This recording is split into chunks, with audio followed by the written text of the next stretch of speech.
Ao ler numa ensinança com uma mensagem de 1962, que a meditação é um exercício muscular, sugestivo, fonético e cérebro-espinhal, é relativamente tranquilo compreender, em 1962, os aspectos musculares, fonéticos e até mesmo sugestivos da meditação.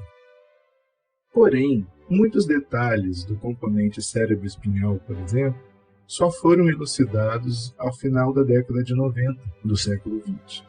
Sem querer ter qualquer conotação profética, isso faz com que, sem dúvida nenhuma, tenhamos evidências concretas de que a ensinança de 62 foi escrita com um conteúdo que era além do conhecido em sua época. Por exemplo, quando nos damos conta do componente muscular, nós percebemos então que a postura ereta da coluna vertebral, a posição das mãos e dos braços, e ao mesmo tempo das pernas e coxas e a junção dos pés, produzem uma postura sem tensão localizada em nenhuma das cadeias musculares do corpo. Dizemos isso porque o nosso corpo ele é achatado longitudinalmente de uma maneira que a gente chama anteroposterior, ou seja, nós somos levemente achatados da frente e nas costas. Isso faz com que nós tenhamos um conjunto de cadeias musculares na região frontal do corpo, para onde se volta o nosso rosto, e outras cadeias musculares na região dorsal do nosso corpo, para onde se voltam as nossas costas. Sentar-se, por exemplo, com a coluna ereta sem projetar o corpo nem para frente nem para trás, produz o que nós chamamos de alongamento da região lombar, relaxamento da musculatura ao longo das vértebras, que nós chamamos paravertebral, e da musculatura entre as costelas, que nós chamamos intercostal, que são componentes importantes também do processo respiratório do corpo. Igualmente importante na sustentação dessa postura estão os músculos abdominais, alguns deles, como os músculos abdominais transversos, que se inserem na região dorsal do corpo. Com todo esse sistema muscular, nós conseguimos, por exemplo, falar ao mesmo tempo em que respiramos. Nós conseguimos sustentar a postura do corpo. E exatamente por isso conseguimos compreender o componente muscular e até mesmo fonético da meditação, porque, embora haja ocasiões onde o exercício possa ser feito de maneira silenciosa, as orientações que recebemos das ensinanças chegam a falar, muitas vezes, inclusive, da manutenção da nota musical Fá ao longo de todo o exercício. O componente sugestivo vai dizer respeito a um dos aspectos que dá força concreta ao exercício de meditação, que é a imaginação, diferentemente da fantasia. Quando falamos em imaginação, estamos movimentando forças mentais que conseguem gerar quadros e, muitas vezes, manifestações fisiológicas desse quadro, utilizando apenas o exercício da atividade cerebral, como no exemplo que vamos fazer agora, uma breve experiência sugestiva. Sentemos então em postura relaxada, fechemos os nossos olhos e agora estamos no período noturno do dia. É noite e nós vamos retornar às nossas casas. Agora nós estamos em frente à porta de nossas casas e vamos colocar a chave na fechadura. Abrimos a porta, entramos em casa, fechamos a porta atrás de nós. Quando nos voltamos para o interior da casa, percebemos que há uma luz vindo da nossa cozinha. Vamos então até a cozinha e, chegando na cozinha, constatamos que a porta da geladeira ficou aberta. Vamos então até a porta da geladeira com a intenção de fechá-la. Mas olhando na primeira prateleira, vemos um pires que tem uma banda de limão cortada. Pegamos o limão com a mão e sentimos o frescor da temperatura da casca do limão em nossas mãos. O perfume invade os nossos narizes. E aí, pegamos essa bandinha de limão e levamos até a boca e esprememos o caldo do limão em nossas bocas. Voltamos agora ao local que estávamos. Abrimos os olhos. Quem de nós salivou? Quem de nós sentiu uma pressão no canto de nossas bocas? Aqueles mais sugestionáveis salivaram porque, apesar de não haver limão nenhum, quando se produz uma imagem em nosso cérebro, ele não distingue o que é real daquilo que não é. Ou seja, a imagem faz tudo parecer real ao nosso cérebro. Tanto assim que não bastasse salivar, alguns de nós, aqueles mais sugestionáveis, sentiram a contração das glândulas salivares, aquela dorzinha lá no canto inferior da boca. Esse é o efeito de uma imagem. Diferentemente da fantasia que nos tira do eixo, a imagem produz uma realidade concreta no nosso cérebro. E essa capacidade imagética é a grande força tanto do exercício da meditação discursiva como da meditação afetiva. O fato da meditação discursiva não ter como afetiva um passo que se caracteriza por um quadro imaginativo, isso não diminui a força da imaginação dentro do exercício da meditação discursiva, porque nós criamos então situações que o cérebro vai tomar como reais. E dessa maneira, nós vamos poder gerar novas possibilidades ao nosso cérebro. Tentando compreender melhor o componente ou a dimensão cérebro-espinhal dos exercícios ascéticos, nós vamos precisar remontar ao próprio processo de origem da vida no planeta Terra e, ao mesmo tempo, compreender a vida no senso mais amplo da manifestação da divindade, como aprendemos em Kafka. Isso porque a Reia, a manifestação de Res, não deixa nada de fora, nada do que percebemos. Então, tudo, absolutamente tudo, o que percebemos, pode e é entendido como vida. Tanto assim que uma das características que mais permitem uniformizar a compreensão da vida é a reatividade, ou a capacidade de reagir a estímulos. Essa capacidade de reagir começa muito antes da organização celular. Muitas moléculas, inorgânicas inclusive, são capazes de reagir a estímulos, por exemplo, formando cristais, fazendo reações químicas, produzindo luminescência. E à medida em que essas moléculas foram se organizando, essa capacidade reativa foi sendo transferida para os organismos que nós chamamos biológicos. Algumas dessas moléculas, por exemplo, vão formar estruturas muito complexas, como as membranas celulares, que por si só geram respostas, mas também conduzem estímulos que às vezes vão gerar respostas em outras regiões bem distantes de onde o estímulo se originou. Muitos organismos unicelulares contêm substâncias na sua organização celular, como filamentos de actina, filamentos de miosina e outros filamentos que são capazes de responder a estímulos que vêm do meio ambiente e, ao mesmo tempo em que conseguem propagar esses estímulos que chegam até suas membranas, espalhando-os dentro de suas próprias células. Na medida que os organismos unicelulares foram se reunindo em organismos pluricelulares de múltiplas células, essa capacidade de responder a estímulos, ou mesmo de conduzir estímulos gerados, foi se especializando nos diferentes tecidos. Organismos muito simples, como as planárias, que nós chamamos inclusive de vermes achatados, eles não chegam a ter um cérebro desenvolvido como o nosso.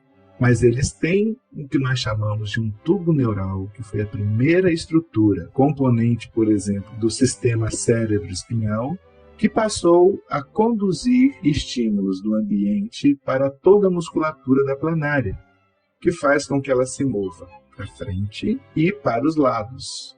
Faz com que ela possa contrair-se, diminuindo o seu diâmetro, e faz ao mesmo tempo com que ela possa alargar o seu diâmetro, relaxando a sua musculatura.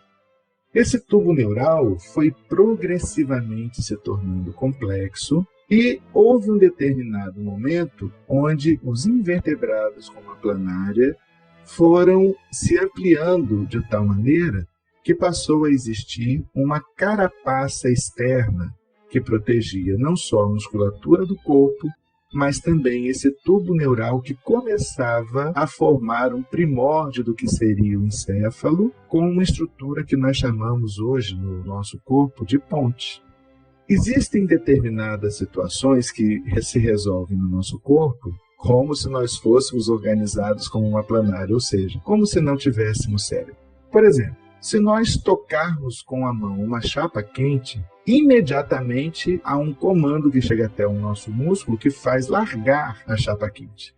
Isso aconteceu porque neurônios, terminações nervosas táteis que existem na ponta dos nossos dedos, ao se depararem com o calor, mandam um estímulo que vai até a nossa coluna vertebral. Dentro dela tem a nossa medula espinhal e a própria medula espinhal, que faz parte do sistema nervoso, comanda para que larguemos a placa quente. Então, a musculatura de braço, antebraço e mão se contraem de tal maneira que nós puxemos a mão da superfície quente. Esse processo se chama arco reflexo e ele se dispara na ponta de um dedo, vai até a coluna vertebral e não acontece o envolvimento do cérebro, como se nós fôssemos uma planária. Mas o processo da vida continuou trabalhando o que seria o sistema nervoso. De imediato, os organismos que não tinham ossos foram se apresentando a outros organismos que tinham ossos, os vertebrados, como nós. E uma coisa muito importante aconteceu.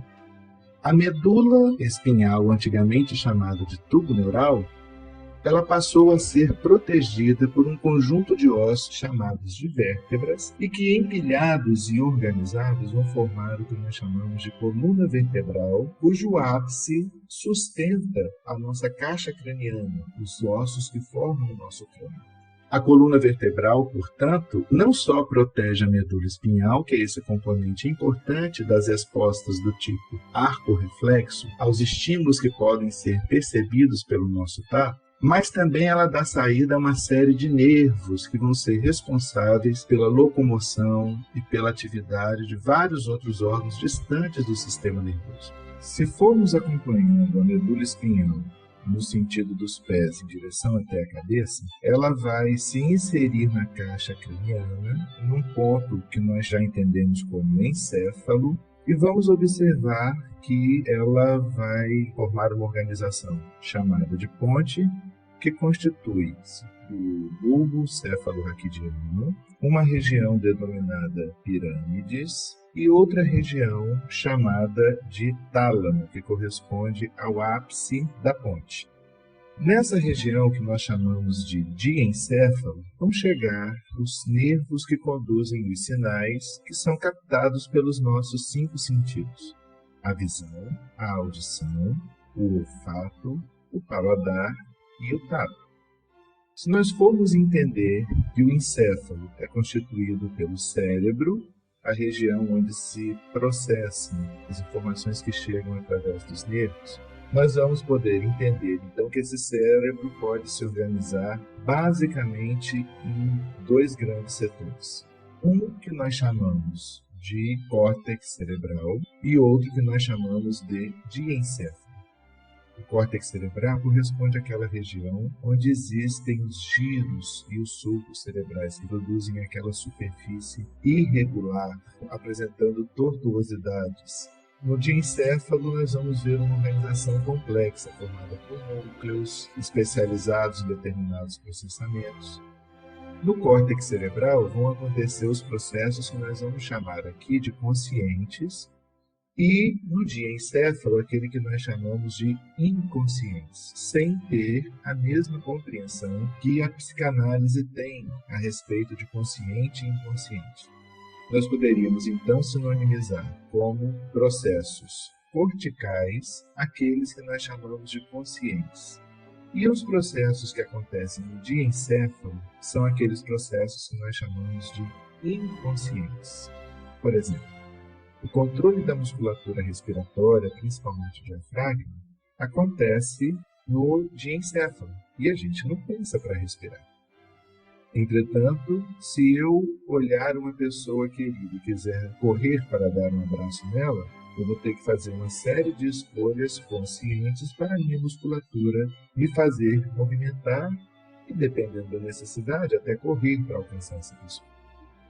Voltando agora, então, à entrada da medula espinhal na região da caixa craniana, constituindo, então, o diencéfalo. Nós já sabemos, então, que existem núcleos especializados em determinadas funções. E no caso da meditação, a gente vai cuidar de algum deles. Por quê? Na região superior, então, da ponte, nós vamos encontrar o tálamo, essa região onde vai haver o processamento, principalmente dos sinais visuais, auditivos e olfativos. Abaixo do tálamo se insere uma região que corresponde ao hipotálamo, que tem uma série de estruturas muito especializadas. As amígdalas, uma de cada lado do cérebro, vão sediar os processos que nós muitas vezes entendemos como instintivos, relacionados às nossas emoções primárias, e vão produzir respostas a estímulos sem necessariamente envolverem o córtex cerebral.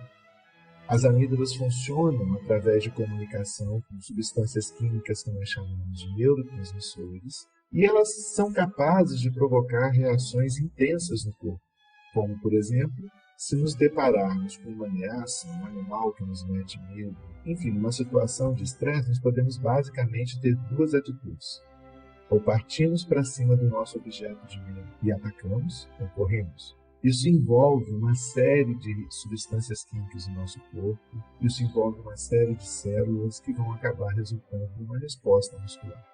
Nessa região onde ocorrem as amígdalas, logo abaixo delas a gente vai ter o hipotálamo, que é uma região que, além das funções neurofisiológicas ligadas ao sistema nervoso central, ela também tem função secretora. No hipotálamo, por exemplo, na parte frontal voltada para os nossos olhos, está localizada uma glândula chamada hipófise, que se comunica quimicamente com várias outras glândulas do corpo.